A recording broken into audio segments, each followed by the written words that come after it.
Subscribe now and press the bell icon. Never miss an update.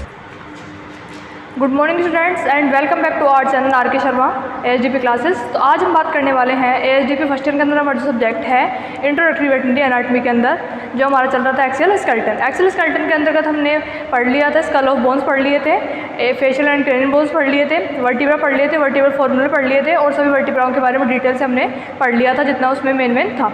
आज हम पढ़ने वाले हैं sternum of ox, horse and dog, pig and fowl, इन सब के बारे में आज हम पढ़ेंगे। ठीक है, तो देखते हैं स्टर्नम क्या होता है। तो हमारा कौन सा स्केलेटन चल रहा है? Axial skeleton. कौन सा स्केलेटन है? Axial skeleton, AHDP first year. ठीक है, उसके अलावा सब्जेक्ट है इंट्रोडक्टरी वेटरनरी एनाटॉमी। आज हम पढ़ेंगे इसके अंदर स्टर्नम।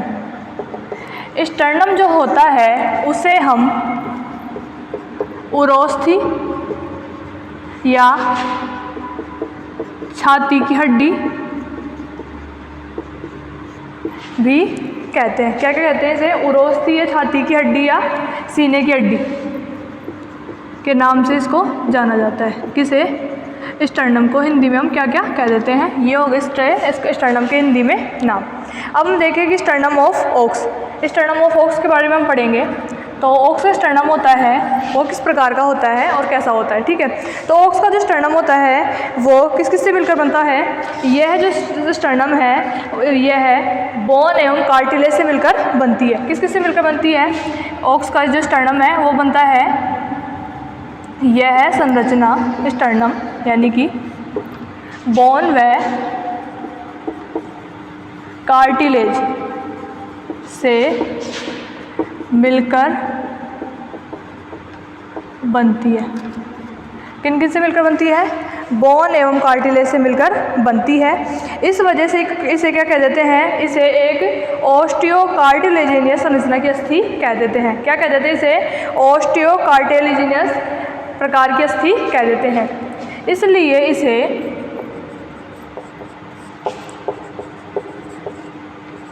ऑस्टियोकार्टिलेजिनियस बोन कहते हैं। ठीक है, यह बोन या स्टर्नम जो हमारी वक्षीय गुहा होती है यानी कि थोरेसिक कैविटी होती है उसके फ्लोर को बनाती है। यह बोन थोरेसिक कैविटी के फ्लोर को बनाती है। किसको बनाती है? थोरेसिक कैविटी यानी कि वक्षीय गुहा जो होती है उसके फ्लोर को बनाती है। कौन बनाती है? स्टर्नम बनाती है। ठीक है, यह जो स्टर्नम होता है वो कितने खंडों में बटा होता है? यह 7 खंडों में बटा रहता है। कितने खंडों में बटा रहता है? ये 7 खंडों में बटा रहता है। किसका स्टर्नम है? ऑक्स का स्टर्नम। तथा यह कितने टुकड़ों से मिलकर बनता है? 7 ही टुकड़ों से मिलकर बनता है। यानी कि 7 ही तो इसमें सेगमेंट्स होते हैं और इसके 7 ही टुकड़ों से मिलकर क्या होता है? ये 7 ही टुकड़ों से मिलकर बनता है। ठीक है, ये हो गया स्टर्नम। उसके अलावा क्या होता है कि इस स्टर्नम के अंदर क्या होती हैं? 2 तो सरफेस होती हैं, 2 बॉर्डर होती हैं और 2 एक्सट्रीमिटीज़ होती हैं। क्या होती हैं इसके अंदर? इस स्टर्नम के अंदर स्टर्नम में 2 सरफेस, 2 बॉर्डर एंड 2 एक्सट्रीमिटीज़ होती है। एक्सट्रीमिटीज़ होती हैं किसमें? स्टर्नम में। ठीक है, उसके अलावा क्या होता है कि जो स्टर्नम होता है वो आगे की ओर से तो थोड़ा सा नैरो होता है और पीछे की ओर से थोड़ा सा चौड़ा होता है। ठीक है, स्टर्नम आगे की ओर से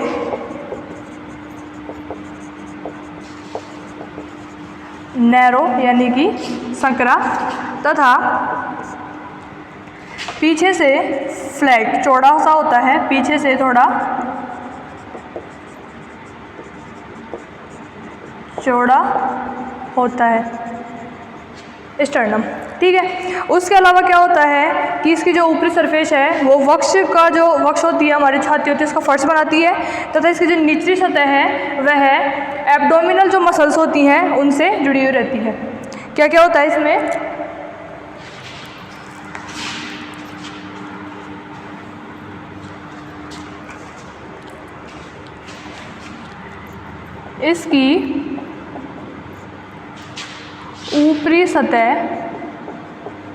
इसकी ऊपरी सतह वक्ष का फर्श बनाती है तथा निचली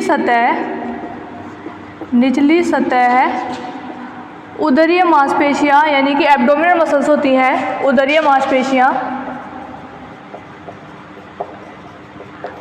मांसपेशियों से जुड़ा रहता है स्टर्नम में। ठीक है, अब हम बात करें इसके जो दोनों सिरे होते हैं उसके ऊपर 8 जोड़ी रिब्स की पाई जाती हैं। स्टर्नम के दोनों सिरों पर 8 पेयर रिब्स जुड़ी होती है। ठीक है, ये हो गया हमारा स्टर्नम। इसके बाद में हम देखें कि इसका जो अग्र सिरा होता है वो जिसका जो अग्र सिरा होता है उसके प्रथम खंड को हम किसके नाम जाने जाते हैं, मैन्यूबीरियम कहते हैं, तथा जो इसका जो पश्च सिरा होता है उसके ऊपर जो उपास्थि स्थित होती है उसे कह देते हैं जीफॉइड कार्टिलेज। कौन सी कार्टिलेज है, जीफॉइड कार्टिलेज। तो इसके अग्रभाग के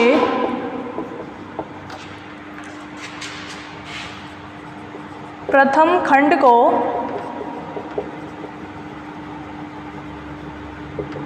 मैन्यूबीरियम तथा पश्च भाग पर जुड़ी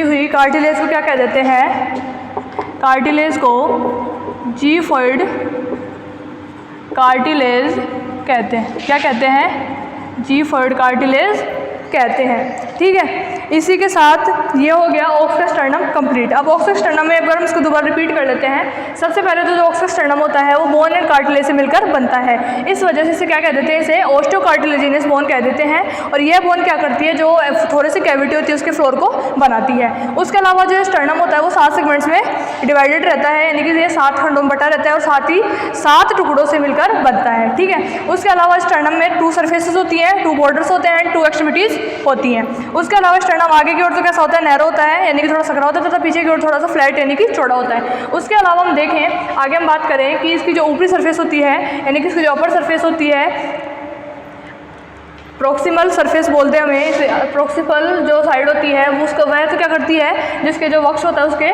फर्श को बनाती है, लेकिन जो निचली सतह होती है वह क्या करती है, उदरीय मांसपेशियां होती हैं उनसे जुड़ी हुई रहती है, यानी कि एब्डोमिनल मसल से जुड़ी हुई रहती है। उसके अलावा क्या होता है कि इसके जो दोनों सिरे होते हैं, स्टर्नम के दोनों सिरे होते हैं, उसके ऊपर 8 पेयर यानी कि 8 जोड़ी जो रिब्स होती हैं वो जुड़ी रहती हैं, तथा इसका जो अग्र भाग होता है उसका जो प्रथम खंड होता है उसे तो मैन्यूबीरियम के नाम जानते हैं, तथा इसका जो पश्च भाग होता है जिसके ऊपर एक कार्टिलेज होती है उसे क्या कह देते हैं, हम जीफॉइड कार्टिलेज के नाम से जानते हैं। आगे हम बात करेंगे स्टर्नम ऑफ हॉर्स। किसकी बात करेंगे, स्टर्नम ऑफ हॉर्स। अब जो हॉर्स का स्टर्नम होता है उसमें 8 खंड होते हैं, तथा हॉर्स का जो स्टर्नम होता है वो बोट शेप्ड होता है। हॉर्स के स्टर्नम में कितने सेगमेंट्स होते हैं, सेगमेंट्स होते हैं 8। कितने, 8, यानी कि कितने खंड होते हैं, 8 खंड होते हैं, तथा हॉर्स का स्टर्नम बोट शेप्ड होता है, यानी कि नाव के आकार का स्टर्नम किस में होता है, हॉर्स में होता है। ये वेरी वेरी इंपॉर्टेंट है, इसे याद रखना। ठीक है, आगे हम बात करते हैं स्टर्नम ऑफ डॉग। ठीक है, किसके बात करेंगे, स्टर्नम ऑफ डॉग। तो डॉग का जो स्टर्नम होता है, डॉग के स्टर्नम में भी कितने खंड होते हैं? टोटल 8 खंड होते हैं। साथ ही साथ जो आपस में फ्यूज्ड नहीं होते हैं, लेकिन जब डॉग के अंदर यानी कि कुत्ते के अंदर वृद्धावस्था आती है तो उस दौरान क्या होती है? वो फ्यूज्ड हो जाती है। ठीक है, तो डॉग के अंदर स्टर्नम में सेगमेंट्स कितने होते हैं? सेगमेंट्स होते हैं 8, लेकिन ये क्या होते हैं? फ्यूज्ड नहीं होते हैं, फ्यूज्ड नहीं होते हैं। बट वृद्धावस्था में फ्यूज्ड हो जाते हैं। वृद्धावस्था में क्या होते हैं? हॉर्स के स्टर्नम के जो सेगमेंट्स होते हैं वो फ्यूज्ड हो जाते हैं, लेकिन वयस्क अवस्था यानी कि शुरुआती अवस्था के अंदर जन्म लेने के बाद फ्यूज्ड नहीं होते। लेकिन जब वो कम से कम हो जाता है 6-7 साल या 8 साल के बाद में स्टर्नम होता है वो फ्यूज होना शुरू हो जाता है। ठीक है, आगे हम बात करते हैं स्टर्नम ऑफ पिग। स्टर्नम का जो पिग का जो स्टर्नम होता है उसमें कितने सेगमेंट्स होते हैं? 6 सेगमेंट्स होते हैं और क्या होते हैं? आपस में फ्यूज होते हैं।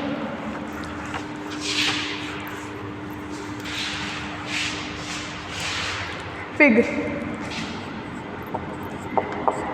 के स्टर्नम में कितने सेगमेंट्स होते हैं? सेगमेंट्स हो गए 6। कितने हो गए सेगमेंट्स? 6 होते हैं, तथा सभी आपस में फ्यूज्ड रहते हैं। कैसे रहते हैं? फ्यूज रहते हैं, यानी कि जुड़े हुए रहते हैं। आगे हम बात करेंगे स्टर्नम ऑफ फाउल। अब हम देखें स्टर्नम ऑफ फाउल है वो बहुत ही इंपॉर्टेंट है। अब जैसे कि हॉर्स का जो स्टर्नम होता है वो बोट शेप्ड होता है, यानी कि नाव के आकार होता है, उसी प्रकार जो फाउल का जो स्टर्नम होता है वो चतुष्फलकीय होता है। कैसा होता है? चतुष्फलकीय होता है, यानी कि उसके अंदर 4 फलक पाई जाती हैं। ठीक है, तो स्टर्नम ऑफ फाउल, फाउल का जो स्टर्नम होता है वो कैसा होता है? चतुष्फलकीय होता है। सबसे पहले तो चतुष्फलकीय होता है। उसके अलावा फाउल के स्टर्नम का आगे के सिरे पर एक उभार होता है जिसे क्या कह देते हैं? रो स्टर्नम, तथा पीछे की ओर जो उभार होता है उसे कह देते हैं मेटा स्टर्नम। तो फाउल के स्टर्नम के आगे की ओर के उभार को रो स्टर्नम तथा पीछे की ओर के उभार को मेटा स्टर्नम कहते हैं। क्या कहते हैं? मेटा स्टर्नम कहते हैं। तो फाउल एंड हॉर्स का जो स्टर्नम है वो हमें याद रखना होगा कि हॉर्स का तो होता है बोट शेप्ड होता है और फाउल का होता है चतुष्फलकीय होता है, और फाउल के अंदर ही रो स्टर्नम एंड मेटा स्टर्नम पाए जाते हैं। ठीक है, इसी के साथ हम आज का हमारा जो टॉपिक है स्टर्नम वाला वो कंप्लीट होता है। तो आपको वीडियो कैसे लगे स्टूडेंट्स? लाइक करें, शेयर करें, सब्सक्राइब करें, साथ साथ बेल आइकन को प्रेस करें ताकि आपको टाइम टाइम वीडियो के नोटिफिकेशन मिलते रहे। साथ साथ आप वीडियो देख कर नोट्स बनाते रहें ताकि आपका जो सिलेबस है वो कंप्लीट हो सके। Thank you students.